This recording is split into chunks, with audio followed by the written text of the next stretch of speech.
Life is a game. Quote, if there is no sin, then everything is a game.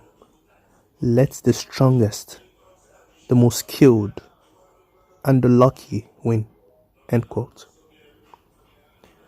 The question of justice, fairness, and golden principle only applies if there is a concept of sin, which requires a sort of cosmic judgment, or at least if there is objectivity. But in reality, we don't even agree on what objectivity is, not to talk of sin. Given that most actors, participants in the world, are blinded by biases or what they call self-interest. Therefore, the only thing left now is what the political realists call the state of anarchy. They say things like, quote, the world has no police, no overarching ruler.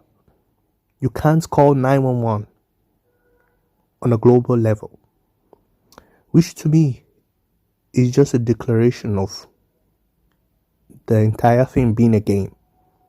Play, win, lose, it doesn't matter. It's all about surviving, not about justice or truth. Since that is the case, then, cry no more for justice. That is the consequence of denying God. So, on the one hand, you have golden principle.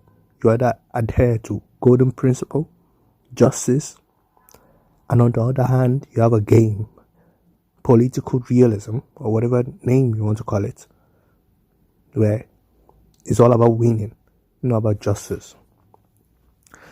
In order to understand the world, just look at a game of football, perhaps boxing, wrestling, two animals fighting over territory, or for mating rights, etc. One thing that immediately becomes apparent is that both teams engaged in such games never talk about justice, for they both came into the game to win or defeat their opponent. So when they lose, they do not cry for justice, but rather they cry for losing or for not having won. Of course, the analogy has some limits, of course, but I think it sums up pretty much what's going on in the world. The hypocrites will be those who came in for a game. They came in to win, to defeat their opponent, but then cry for justice only because they lost. If you had won, would you have talked about justice? Of course not. And the end.